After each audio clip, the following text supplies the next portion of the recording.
Hello, everyone, and welcome to Analysts Gone Wild. I'm here with just one of the best groups of analysts around the world, and we're going to go through some key topics today, but Robert Kramer with more insights and strategy. Let's get started. Let me introduce you to some of the group here. We'll start off with, we have Sam and John and Charles and Hyoun. Why don't we kind of go through the group here, and then we'll jump into our topics. But happy to be here today and excited to hear what you all have to say about these great topics. So, Sam, you want to introduce yourself, and we'll kind of go around? Okay, amazing. Thank you so much, Robert, once again for hosting this. And I'm his partner in crime here on this show.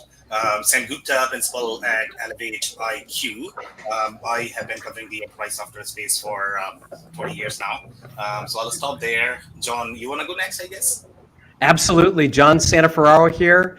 30 years in the data analytics and AI industry. I'm an independent industry analyst, and I'm the token data guy. Apparently, in the world of applications, data and AI are important now. Great. Hyoun? Yeah, hi there. Burian here. Yeah, I'm actually wearing two hats right now. So one is the head of industrial insights for Trust, which is an IT service provider, global company. The other is actually the analyst part. And so I'm like writing, publishing about, let's say, emerging tech and geopolitics, everything all together. Wonderful. Charles, glad that you can make it on. No, of course. Thank you for having me, team. My name is Charles. I work at Nucleus. For those who aren't familiar, we're a global provider of technology research and advisory services that focuses on return on investment. And I specialize in the enterprise software, specifically around ERP and supply chain. I come from an e-commerce background, and yeah, really happy to be here today to discuss the topics. Sounds fantastic. So, Sam, why don't we jump into our first topic, and it deals with HubSpot. They made a pretty big acquisition before the end of the year of Frame AI, and a lot of you guys probably know about that. But unstructured data is like a big deal, and I don't know if a lot of companies really understand what they can do with unstructured data, but there's a ton. It's about marrying that with your existing data. And Charles, you're pretty familiar with your enterprise background and how unstructured data married with structured data can make a big difference. So why don't we kind of kick this off? Sam, do you want to piggyback on what I just said and kind of go around the horn here? Yeah, definitely. I'll provide some background, and obviously I would love to hear from everybody else as well. So overall, from the HubSpot perspective, their marketing positioning is primarily from the marketing automation perspective.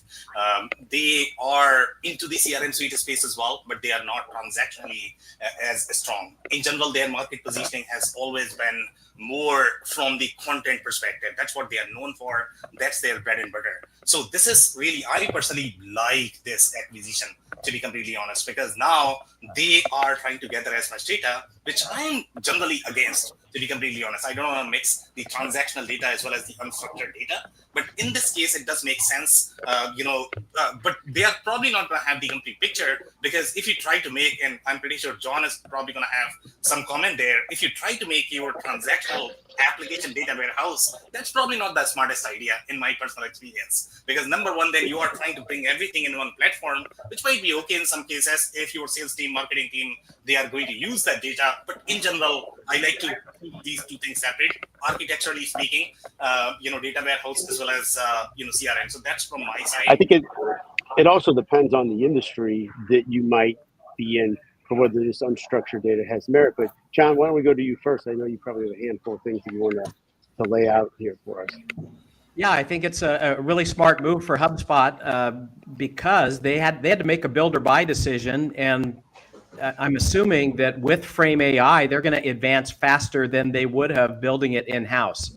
And kudos to them, by the way, for not just tacking on generative AI and saying that they were doing real AI or agentic kinds of work just because they have a Gen AI engine tacked onto what they were doing. A lot of application vendors are doing that, and it becomes obvious real quick, and it's not working. It doesn't go deep enough. Now, that said, we've been trying to bring the worlds of structured and unstructured data together for a long time. I remember all the way back in the early 2000s, e-discovery, right? Looking at email and text, that was the starting place for unstructured data. Then documents came in. And that is going to be the hardest thing. So if you want to know what to watch HubSpot. If you talk to them, ask them about how that integration is going. My guess is it'll be 12 months before there's a real merging of the two together, if they can do it at all. And what you're going to end up still with is two separate sets of intelligence, one based on structured data and one based on unstructured. I hope that's not true. I hope you guys can figure that out. So I probably agree with you, but I'll put my thoughts on it at the end. Hyoun or Charles got some feedback here? I think the biggest thing here is that there's a lot of value that customers can get, or organizations can realize from leveraging this unstructured data, right? Getting insights into customer sentiment, ultimately improving that customer experience. From my perspective, I think this is a necessary step forward. And John, you kind of mentioned it, right? It's an acquisition rather than building in-house. I think it's going to just rapidly deploy these capabilities. I think customers are going to realize value faster. So that's my first thought off the bat. Hyoun, what do you think? I mean, there's not much left to say right here, but I'd say what matters here is also the how fast this gonna be delivered to the customers, right? So that's I would say that's a question, right? So when the customers could really be like a benefit from this conversions, let's put it like that. And of course, it's also all about like a use cases, right? Like finding like a use case where the also as John correctly said, right? Structured, unstructured data all together. This is what actually unlocks the power of the solution of the platform, right? So yeah, and I also think it's the quality of the data and that unstructured data being categorized where it can be tagged and used and married to the structured data and then used from there. So I think some of that's not 100% known and how it's going to be used. I think this is one of those things in the field right now where structured data and unstructured data, it's not used as prevalent as it's going to be used. It's one of those things where I think integrated solutions like this will be a big help down the road. Sam, what do you think at the end before we move on to the next slide? Yeah, so some more layers there, I guess I would like to add, and I would love to hear follow-up from you guys as well. So a couple of things. Number one, the whole AI force. Everybody's trying to invest in AI, and this is going to be in that direction as well, because as we all know, Salesforce, Microsoft, and they are one of the biggest, CRM vendors, I would say, in terms of market share, right? HubSpot is there as well. They might not have as much market share as Salesforce, at least. That's my understanding. But they have been championing the whole idea of the AI agents. ServiceNow, they have announced that they are getting into the whole AI agents game as well, and the CRM game. So now, everybody is sort of threatened that the CRM market share is going to be hijacked a little bit, and then you have forces coming from Pipedrive as well. And I don't know how much you guys track them. Pipedrive has been moving ahead, compared to HubSpot. HubSpot was never as aggressive in the acquisition game. But recently, they have acquired a lot more. So, John, to your comment, whether can they build something like this, especially with the speed that AI is moving? I just don't believe so. This is a very smart move, because now this is going to give them the real sales, AI agent capability, and that's where I guess everybody's trying to argue that that's where you are going to have the biggest benefit from the AI perspective. Yeah, I think the missing piece for me still, and again, this is up to HubSpot to figure out how when they glue these two together, are they going to be able to utilize one AI capability across the entire customer journey? Because that's, everything they do is moving somebody through that marketing funnel, right? Turning them from marketing qualified leads into sales qualified leads, sales qualified leads into opportunities, right? So if they can put it together, that's the huge opportunity. I think that remains to be seen. And I think that's the thing with every acquisition, right? It sounds great from the beginning, but actually integrating it and actually deploying these capabilities to your customers is a whole other thing. So kind of remains to be seen. That's my take on that. Good point. All right, why don't we move on to the next one, Sam or Hyoun, unless you have any more. Okay, so we have Zenitech. They're making a pretty big acquisition here. Wanted to see what you guys all think. Quantum computing is, want to get the take on what everybody thinks of how that's affecting the workforce, how it's increasing productivity. It's one of those things. We have a lot of companies that are getting into that now from that perspective, and it's making a lot of headway from an efficiency standpoint. it's a new technology, not a new technology, but it's a newer technology that's starting to be adopted. And wanted to see everybody's take on that.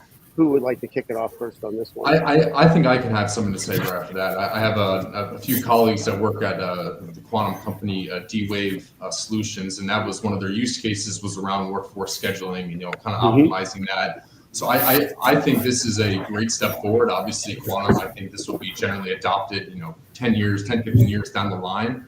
But I think this is the next necessary step forward. I mean, it's all about optimization here. That's the first thing that comes to mind for me. What do you think is necessary for it to be successful? Because you said down the line, is it the data? Is it the company's resources? What do you think it is? I think it's more the adoption by customers, right? I think that's the biggest thing.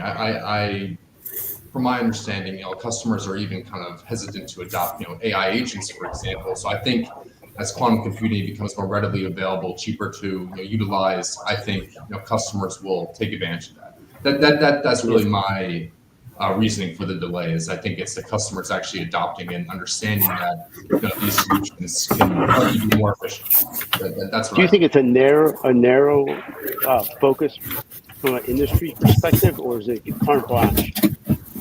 When you mean narrow focusing, you're talking about in terms of workforce scheduling. I'm just a little confused. For manufacturing, or do we see it healthcare, manufacturing, logistics, or do we see it going more widespread to other industries? Or I think this can also lead to the public sector. The aviation company. I'm familiar with some financial services organizations looking at some quantum computing solutions. So I think it's kind of expanding, to a bunch of different regions. Like I said, I think it's just going to be a slowly but sure process.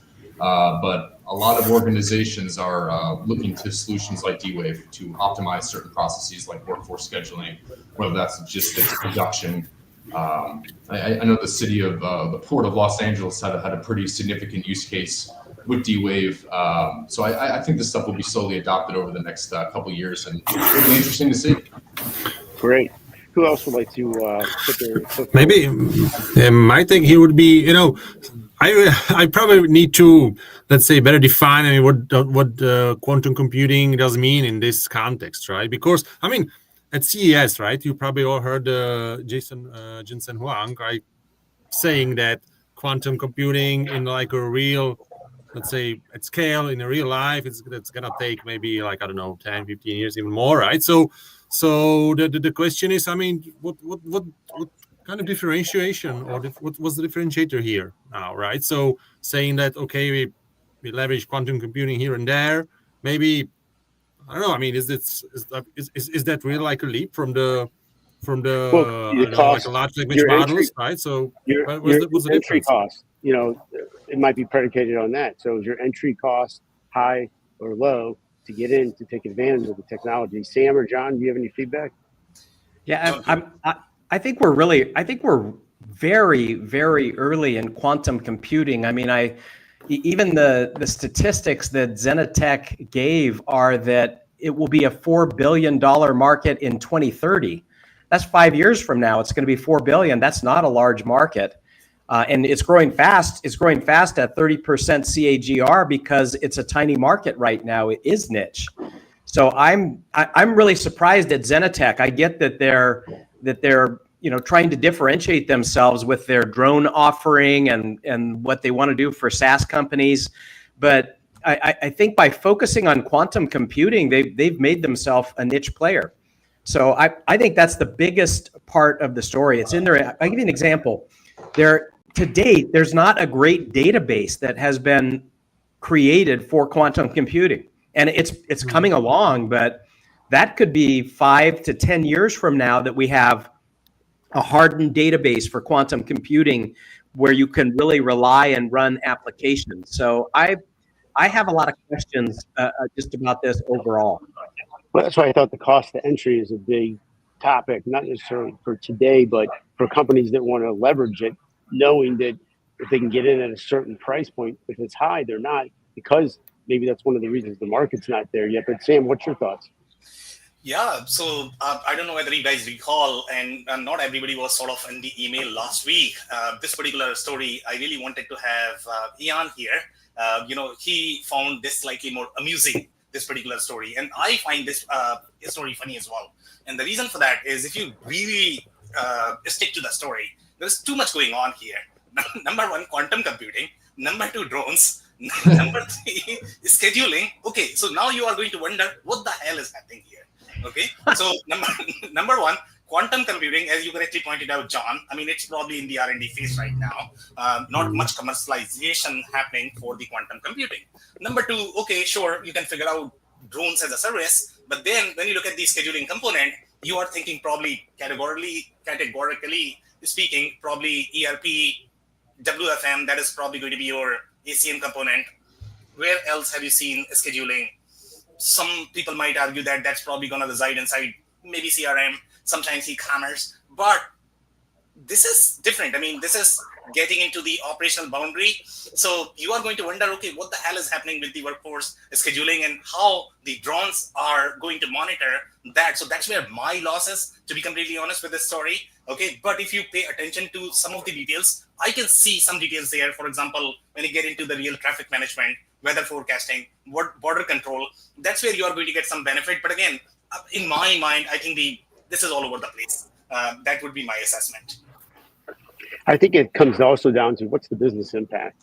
You know, I think features and functionality are great, but at the end of the day, does this benefit, you know, from a business standpoint, and will I be a better company? I think as companies look at their technology stacks, they're trying to find a way to reduce them, where it's more focused on how do I grow with my technology and reduce technology instead of adding more production facilities, adding more resources, and adding more technology. How do they get it where it's an efficient and a system that can grow on its own? So can this add value to that? We don't know. That's what it sounds like. Okay, let's go to the next slide. And I got one more thing I have to say. I wonder if these guys were flying those drones over New Jersey a month ago. That could be right. We need to dig into that, John. All right, let's go to the next slide. And we got some ERP stuff that's coming down the line, but we have this company called Bamboo Rose, and I'm not tremendously familiar with them, so maybe you can carry the ball here a little bit after I talk, Sam. But it's a retail management solutions, and they're one of those large companies. They agreed to acquire what gets its Vertigo and its automation platform for supply chain decisions, and it gives them a lot more intelligence. This just happened, I guess, a couple of weeks ago, Sam. You want to kind of add some value to what I just said? Yeah, happy to. And I always get confused between Bamboo Rose and there is another company called Rose Rocket, and I don't know, Rose Rocket, I believe. I don't know whether you guys have tracked. This would fall under a retail system, supply chain centric space. These two companies are very close, I would say, but one is TMS, and this is more of the retail suite. That's my understanding. So here they are saying retail management solution. So that would get into the layers of your POS, the merchandising, the whatever you do from the retail perspective. Some people call them as more of the retail ERP. Blue Yonder is probably going to have all of this as well. So now we are getting into that bucket. So now what they are doing is everybody's getting into AI. So this is going to be the decision intelligence platform. But in my mind, for retail, when you look at this is more into the SNOP bucket. So sometimes there could be layers as well that, okay, do you want to mix data with retail? But in retail suites, that is going to be important. John is probably not going to like this because, he's all about separating your data warehouse from your retail suites. But in retail, there is a real application here. And if you look at some of the comments here from Gartner's perspective, they are talking it as decision intelligence platform, which I completely agree that that's probably the right bucket for them. What else do we have here? That's pretty much it. But I mean, they are really into that retail supply chain planning space. So this acquisition is going to give them the planning as well as the AI capabilities. I think supply chain, maybe Charles, you have some feedback here, is a big component of transactional operations because it allows companies to kind of go a little leaner and find ways to trim up the fat. And so I think this is probably a decent acquisition if it helps them be more efficient from their supply chain perspective. But Charles, do you have any feedback on that? Yeah, I think you've taken a little step back and understanding that, retail supply chains are very complex, fast moving and ultimately really unpredictable. So I think having an intelligent solution that, allows these e-commerce brands to, kind of optimize their omni-channel fulfillment strategies, stuff like that, optimize stuff like inventory, pricing, supplier management. I think this is a very smart move because, retail is complex. It touches every little facet of the world. So I think this is a strong acquisition. It kind of ties into what I said earlier of, it sounds great. It really depends on the customer adoption, what ultimately, what customers use it for. That's ultimately my biggest thing. I think it's definitely needed. I think retail, you can even see companies have been built off that. You think of the Shipiums of the world. These are mainly built for retail supply chains, improving their shipping efficiency, for example. So I think this is kind of that next step, and organizations understand that retail supply chains, like I said, are fast moving, and they need to kind of keep up with it. They need a certain capabilities for users to make the right decisions at the right time. Great. Maybe I have one note here. I can see that like of Emburos that exactly. I mean, they are more into the retail business, and with the Vertigo, I can also see that they also cover the manufacturing, right? So which is, as a manufacturing person, I would say interesting information here, right? So the question is, I mean, if it's like a collateral, or if it's something that my Emburos could, let's say, leverage for some, let's say, get into another industry, right? That's my question here. Yeah, I'll throw mine in too. And Sam, I actually like it because actually embedded business intelligence, decision intelligence is a big opportunity in 2025. I just in December spoke at a conference that was in London. There were 200 people, and it was entirely dedicated for one vendor and their embedded solution. So it's no longer an option. If you are an application, you have to embed intelligence of some kind. The thing I like about this acquisition as well is that it brings real time, and real time makes a huge difference, especially in retail, customer service, sales opportunities, offers being made in real time tied to inventory forecasting. So having that real time element is, I think, a huge opportunity for anybody that's in retail. So it's the embedded, it's the intelligence, and then the real time brings an aspect. What I'm missing here is it's not clear to me how contextual it is, because in order to have real-time intelligence, you also have to understand the greater context of the application and of the retail business. It's not clear to me that this acquisition provides that. That would be the question I'd have for Bamboo Rose. Yeah, and I'm actually seeing a challenge here with the integration with the two companies, specifically with the data, internal and external resources, and seeing how that works, because that's really the key. So if the integration isn't successful, then this is not a successful acquisition. If it is, obviously it's a winner. Sam, what do you have any closing thoughts? Yeah, so I'm actually going to address Jan's question. So in this particular space, you are going to find these suites targeting manufacturing as well. But for the most part, if you ask them, okay, where are you winning? For the most part, their sweet spot is probably going to be retail.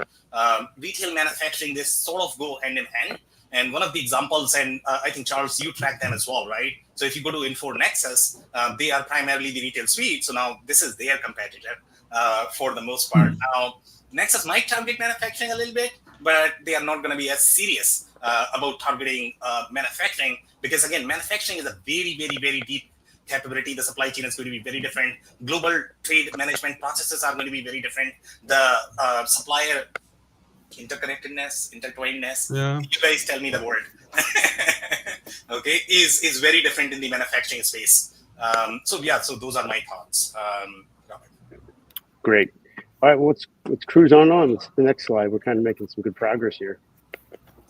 Okay, so the next one, that's my job. You got it. Content Stack. This is a company that was founded, I guess, about 7 years ago. And they, I'm not really that familiar with them, but they are made an acquisition of LinkTex. It's a real-time customer data platform. And customer data platforms, I think, are a big deal because of the fact of, obviously, there's a way to kind of put all your data together and be utilized in a way that is actually can perform a little bit better. But LinkTex, was from James McDermott. and Aaron Radin. What are you guys? What's your familiarity with data platforms and any context around this one? Sam, if you want to go first. Yeah, I can piggyback a little bit. So overall, I guess if you look at the market, at least in last 2 years, and I'm pretty sure you guys are probably going to agree with this, that whenever you are going to have recessionary economy, okay, generally the trend is going to be of consolidation across multiple software vendors, and people sort of argue that, you know what, ERP is dead, SaaS is dead. Recession actually makes everything look like an ERP, to be completely honest. So what is happening here is consolidation.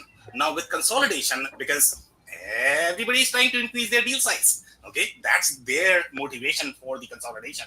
But from the customer perspective, what is going to happen is you are going to find a lot more overlap in general with these categories. So here, this particular consolidation, if you look at content stack, they are primarily in the CMS game. Okay, you have terms such as, headless CMS, composable DXP, fancy terms, great idea.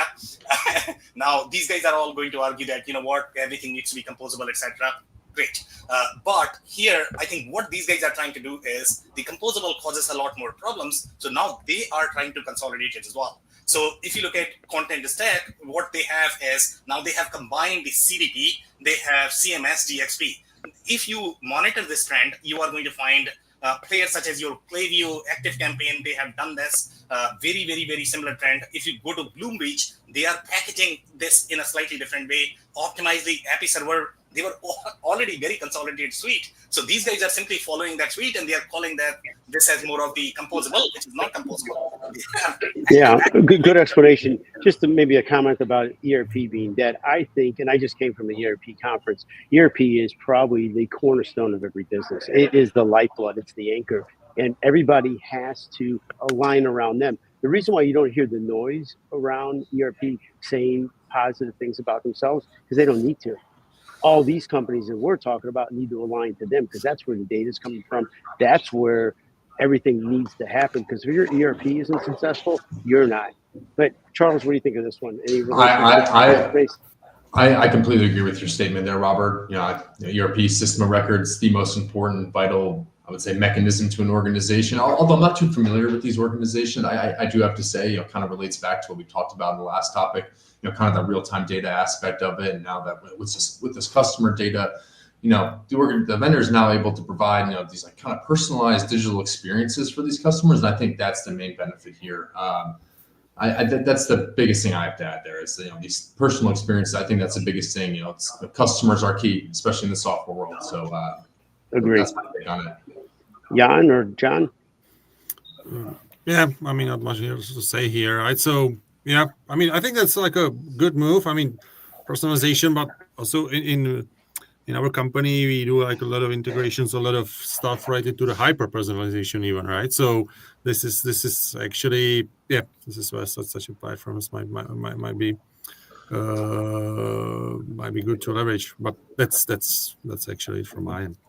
I honestly think. I'm sorry to cut you off. No, go ahead, Charles. Go ahead. I think this kind of goes back into Sam's point of that, consolidation in the market. And I think it's clear that we've seen it in a lot of areas, right, where a lot of vendors are going to acquire other ones to rapidly deploy these certain capabilities. And I think it's going to continue throughout the year. So I think that's the biggest thing now is that we're going to see increased consolidation, more M&A activity. So this is very interesting to see. I'm sorry to cut you off too, Robert. No, all good. Thank you for that. I guess, John, what do you think? Yeah, I guess I don't see this as consolidation. I see it as convergence, right? Because you have a content management system and you have a customer data platform. And, a content management system is a application. It's ERP. The customer data platform is data and analytics. And the customer data platform is really good at bringing all customer data into one single place. It's the old vision of the customer data warehouse that in the last decade has become a reality in customer data platforms. So the question becomes, what's the value of combining content management with customer data platforms? And that is powerful. The combination, the combined advantage is a highly personalized, highly optimized, highly automated digital experience across the entire customer journey. So that is incredibly valued. That said, I believe that this is very good for the content stack customers, because they now get all of the capabilities, all of the insight, all of the automations, all of the AI capabilities of a customer data platform. I'm not sure it's as good for the Lytics customers, because they're a customer data platform and they don't want to be tied to one part of the customer journey now. They want to be tied to somebody that can represent the entire customer journey. So that's my take. Interesting. Great. Any closing thoughts, Sam? Yeah, I'll add something there. So I guess the real takeaway and my personal problem with this story is CDP as a category has real identity crisis. Is how I define it. It's being consumed by pretty much everything. The way, we don't sort of have the natural home for ESG category. I don't know if you guys are familiar with that. Everybody's trying to grab the pie because it's so hot. Everybody wants to make money from that category. So ESG, CDP, they both are fairly confused categories at this point of time. Maybe there is going to be some streamlining in the future, but right now it's being consumed by pretty much every category out there, and that's my problem, I guess. Well, that's actually an interesting comment, because if you have a modern ERP system, I consider that a data lake, right? And so do I need a CDP if I have a modern ERP system, and then I have integrated via APIs to the solutions I need, but do I need a CDP if I have a modern system? So that's my closing thought, but anybody have an opinion on that? Yeah, I mean, I think if the modern system covers the entire customer journey, then the answer is yes. But if that ERP system doesn't cover the entire customer journey, then you need a customer data platform, or you've got to now start customizing and building out your data lake, your own customer data lake. Yep. I'll add some points there. Go ahead. So overall, I guess ERP is just one of the categories. Even though ERP is going to do a lot in the architecture, when you look at these categories, there are probably going to be 50 categories that you probably need. Doing what CDP is able to do inside ERP is probably a horrible idea, to be completely honest. Because the reason why that is because for ERP, the data is going to be so tight, you would not be able to accomplish what CDP. So CDP is a category in itself. CMS is a category in itself. ERPs are not necessarily designed for that. I mean, that's my personal take. I think some of them are going that way. That's why I mentioned it. So you have SAP, who has a data lake and data cloud for companies to take advantage of some of the things that we're talking about, but it's not at the level that you're describing there. So I guess where I'm going, and see what you think about this, is the data security. So I'm trying to, if I was the owner of that large manufacturing company, how do I have guardrails around my data to protect us the most? Do I want to have all these different solutions, or do I want to keep it in-house in a modern solution? So that'd be my closing thought. So I'll address that comment as well. And generally, when you look at the workflow security, the data security, if you look at the Palantirs of the world or the newer data platforms of the world, they have come a long way, and they are going to include the workflow security as part of the data layer as well. But that is not sort of the enterprise federation data workflow security layer that you would require. And that's where your ServiceNows of the world sort of come in. They play that role. Obviously, that is probably going to be reserved only for enterprises. So here, inside this category, each of the categories are going to have their own sort of security algorithm, but then you are looking at the enterprise-wide algorithm. ERP, you definitely don't want to have ERP do that. That's probably going to be a really bad idea, to be completely honest, playing that role. And that's where I guess ServiceNow is playing a good role. There are many different platforms that can do that. And even SAP is going to have in their portfolio as well. Because if you look at the SAP S/4HANA architecture right now, it has become more of the best of breed. They have core, but then everything else is around that as well. So architecture is very similar. They have accommodated a lot more categories inside that. Sure, they might call that as ERP, but that's not ERP. ERP is just the core, but everything else around that is going to be all of these categories. Great. Well said. All right, let's go to the next slide and keep everything going. So as you just mentioned, and me too, we have, SAP and IBM have actually put together a partnership. They've actually been doing business for about 50 years. So this is nothing new that they're going to work together. IBM has their consulting practice that has a transformation component where they're working with most of the vendors, including Oracle and helping out with their transformation. It's one of those things that the customer, I believe, is the most complex, not necessarily the vendor. And I'm not sure the stats. I think I wrote an article about this, but there's a huge amount of SAP customers on IBM Power servers, and they're trying to facilitate a way to get these companies onto the RISE program. Now, the 90 days, the migration, from my perspective, is not. I don't even think it's practical, because Agreed. I mean, I think a year is practical, and that's probably best case scenario. These companies going through these transformations, it's like probably one of the mountains that you have to climb without any clothes on. It is one of the hardest things. But if you want to modernize, you have to go through this. You have to be able to take advantage of new technology, all the things that are out today and going to be out tomorrow, and getting into IoT and IIoT and sustainability and all the different things that are going to be prevalent for you to have updated systems. You're going to need things like this. So what do we all think about this announcement? Now, I have to agree with you, Robert. I think 90 days is a bit of a fairy tale. It sounds great once again, and obviously these ERP transformations take a long time. Obviously with SAP, it's kind of notorious for stuff of that nature. But I think this is the move in the right direction, right? As a lot of these vendors think of like SAPs, Oracles, Uniphors of the world, I'm going to say forcing their customers to move, on-prem to the cloud, but that's kind of the movement, right? But this is the first partnership where, the SAP realizes, hey, this might be a struggle. We're partnering up with IBM, and we've had, like you said, 50 years worth of partnership experience.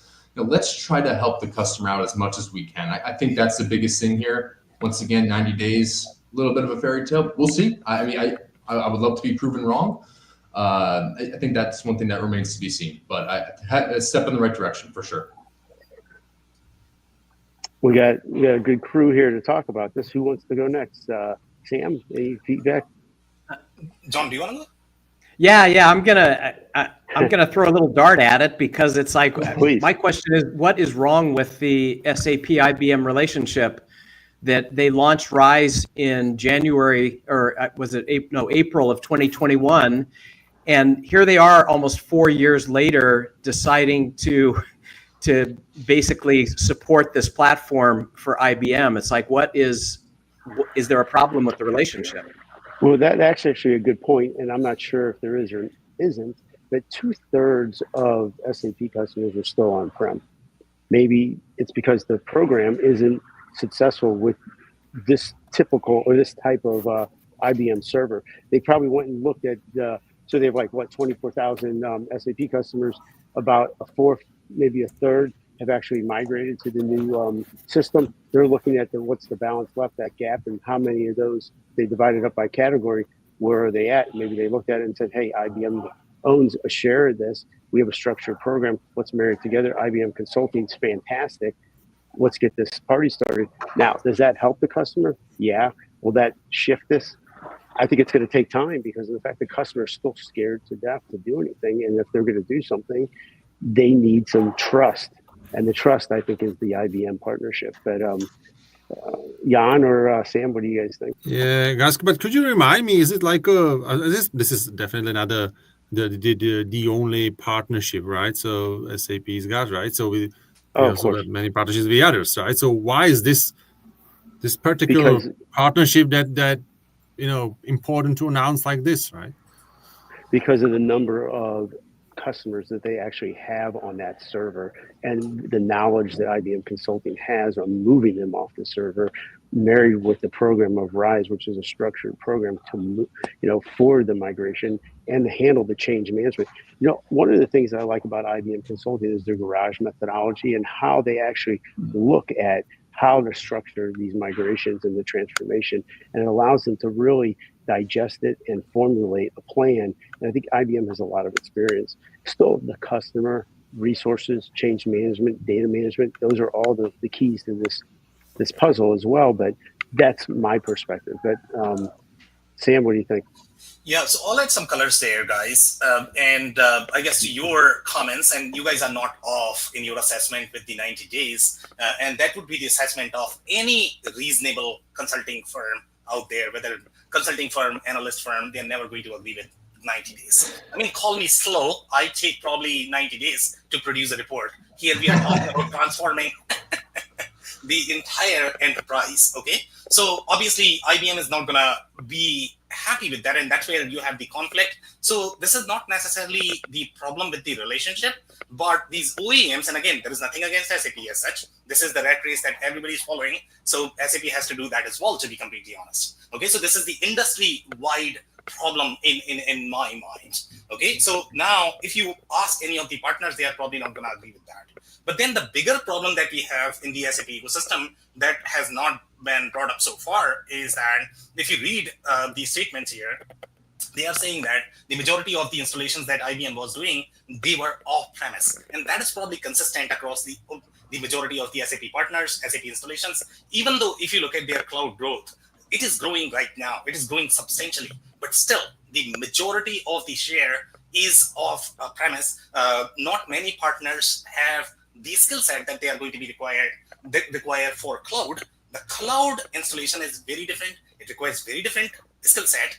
They will not be able to do whatever they could do in their off-premise world, in the new world of cloud. And that's where this whole disconnect is. And that's why it is taking for IBM 4 years to be able to adopt, to be able to do what they are trying to preach from the RISE perspective. So now this is a good sign overall that at least they are in alignment, because now force is coming from the customers. Customers are buying the story that, wait, maybe it's possible.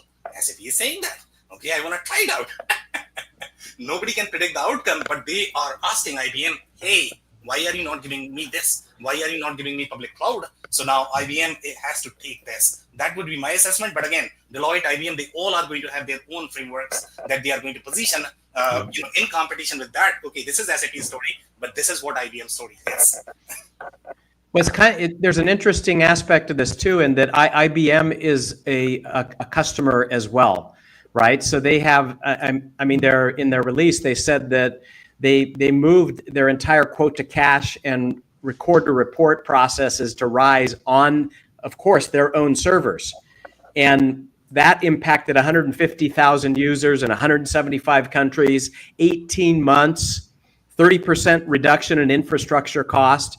So it is interesting from that perspective. There's some motivation for SAP and IBM joint customers to do it because IBM is leading the way.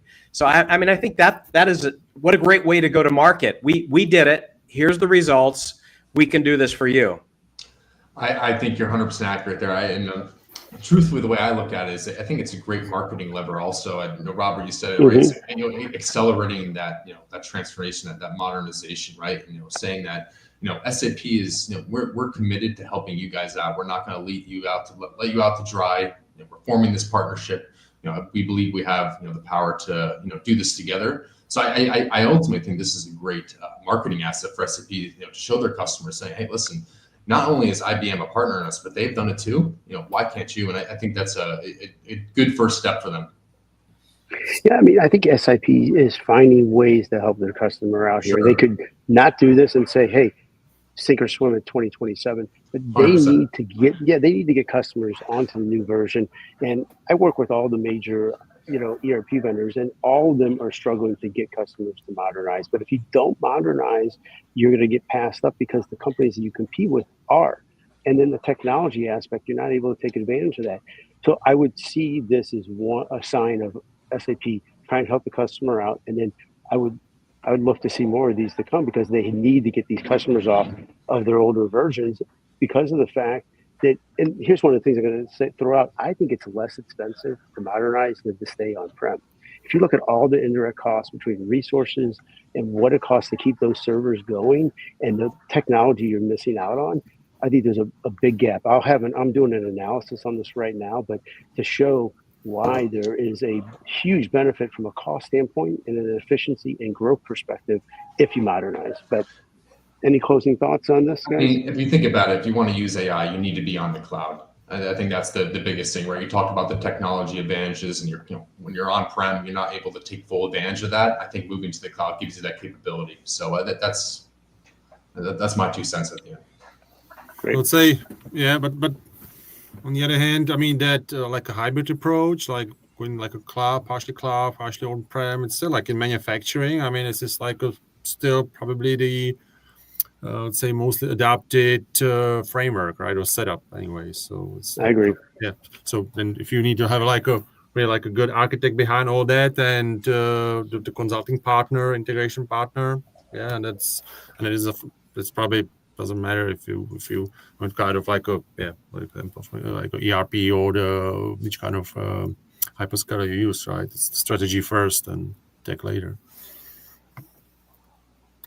One question, if you guys don't mind. And how is IBM's hardware business doing?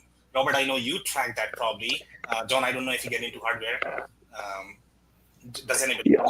I don't have any information on that. I know that IBM is still open for business on their hardware. So they have their hardware, their services, and their consulting and software. So I would say that they're very successful still with it. But I would also think it's one of those areas that will always stay in business, but it's going to decrease over time because of the cloud. What do you think, John? Yeah, I don't follow the hardware business anymore. Okay. So I actually used to work for an ERP vendor that we were partners with IBM, and we sold the RS6000 with our ERP solution on-prem. So that was that was in the olden days where everything was a little easier. But anyway, okay. Hey, Sam, do we have any comments coming in? I know we got about 8 minutes left here. Is anybody posting anything? If not, we can go to the next slide. Or any more comments on SAP and ERP here? Yeah, I mean, we can probably cover one more story. We don't have meaningful comments, so we can just go to the story if you want to do that. Yeah.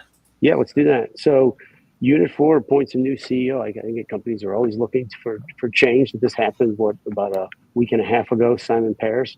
I'm not familiar with them, but they are obviously changing because of the evolution, a new phase in their journey, and ongoing ERP solutions for modern technology.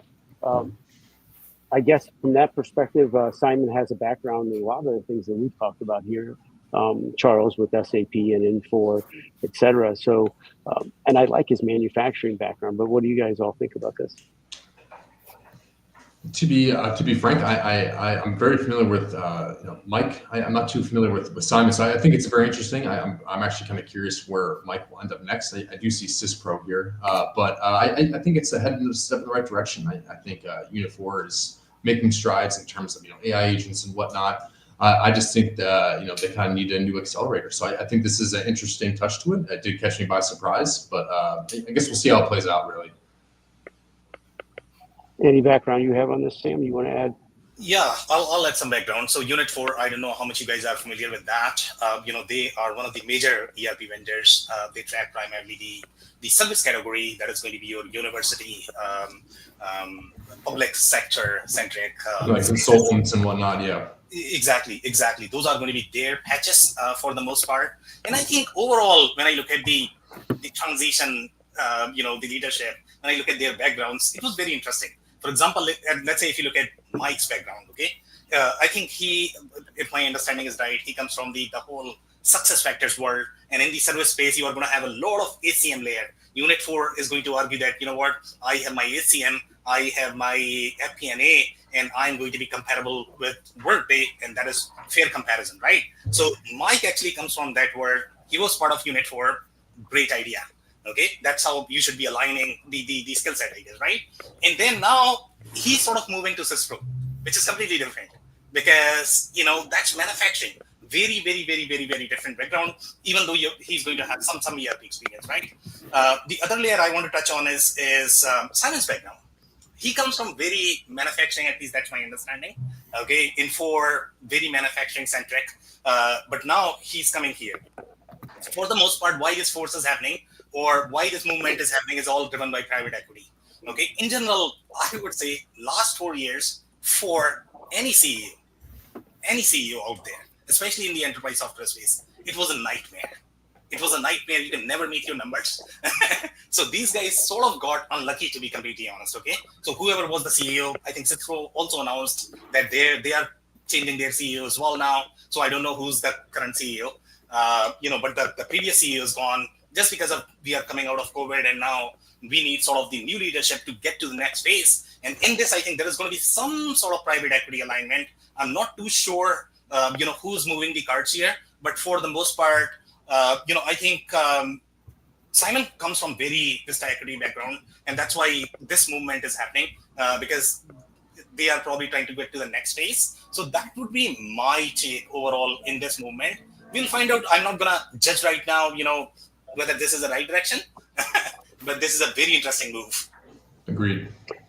Yeah, one take on this is I think that people who have manufacturing experience, I think it's a pretty deep understanding of business, and it's that type of person could be used in other markets or other industries. And I think they add some value from that perspective. But just my 2 cents, because I actually have a manufacturing background, but so maybe I don't know as much as I think I know. Anyways, John or Hyoun, what do you guys think? Yeah, I'm not sure if it really matters anything here, right? Like a manufacturing background, if you're not that focused that too much on this aspect, right? So maybe it's more about like understanding of the data platform or some like a cloud suite thing. I would say this is the direction he's going to go, right? So yeah. John, what do you think? And then we'll kind of close out. I don't think there's any data analytics or AI here, so I'm not going to comment. Sam, you want to close us out? Sure, happy to. And again, thank you so much, everybody for joining in for your insights. And I think, we'll do the closing advice with everybody. I don't know if you guys want to do this. So let's do, we'll start with Charles from the bottom. Charles, do you have any sort of closing advice? Well, closing advice to executives, right? I think the biggest thing today is I think they need to look past all the marketing, all the buzz that's going on right now, and really understand what value some of these capabilities can bring to their company, right? With the rise of AI agents, with all these acquisitions, really kind of finding out what the financial benefit is there, whether that's reducing costs, improving efficiency. So I think that's the biggest thing when evaluating these new announcements is try to tie it back to the financials there. What value would you get potentially as a customer or even as a customer? I think that's my biggest advice to any executive with all the acquisitions and announcements and partnerships going on, is really understanding what that can do for your company from a financial aspect. That's my biggest advice, biggest and best advice I can give. And Charles, I forgot to ask for the plug. If you have any sort of plug, don't be shy. Come on, we are all in business. Well, what do you mean for any plug? If people want to reach out to you, or if you have anything. If anybody wants to reach out to me, please feel free to reach me on LinkedIn. I'm readily available on there and happy to respond and set up some times to discuss. But that's the best way probably to reach me professionally is LinkedIn. Okay, amazing. Of course. Hyoun, closing advice and a plug. Yeah, all right. So my, let's say, remark to the tech buyers would be really like, it's about the strategy first, right? Understanding your internal needs, understanding the trends, and text later, right? A little bit, right? That's how I see it, like not the other ways around. So yeah, that would be. And you can reach me out. You can reach out to me on LinkedIn as well. And I also publish quite a lot for Industry Week. So if you would like to read some of my articles or leadership stuff, just go ahead and let me know if you like it. John, advice and a plug. Yeah, I'm gonna end with a quote from Malcolm Gladwell in his book Blink, because the speed that things are happening right now, don't blink, right? He says, often a sign of expertise is noticing what doesn't happen. So as you're looking at what people are presenting you with in mergers, in new announcements, figure out what's not being said, what's not happening. A sign of expertise is noticing what doesn't happen. You can contact me on LinkedIn. Check out my ferraroconsulting.com for some of the services that I offer from marketing strategy to industry analyst services. And then check out my podcast, my new podcast, The Digital Analyst. 7 episodes so far, 130,000 views. It's going well. Would love to have you join me there. John is a popular guy. Robert, closing advice. I would say your data needs to be in order to take advantage of all these advanced technologies, to kind of go back and look at the quality of your data, because that's really going to set yourself up to take advantage of whatever's coming from a revolutionary standpoint, whether it's AI or some of the things we talked about or don't know about. So that would be my advice. Secondly, my plug, you can catch me on LinkedIn. I have a lot of different things that I publish on there and podcasts and things that I do for the company I work for, More Insights and Strategy. So looking forward to connecting with whomever wants to reach out. Thank you, Sam. Appreciate it.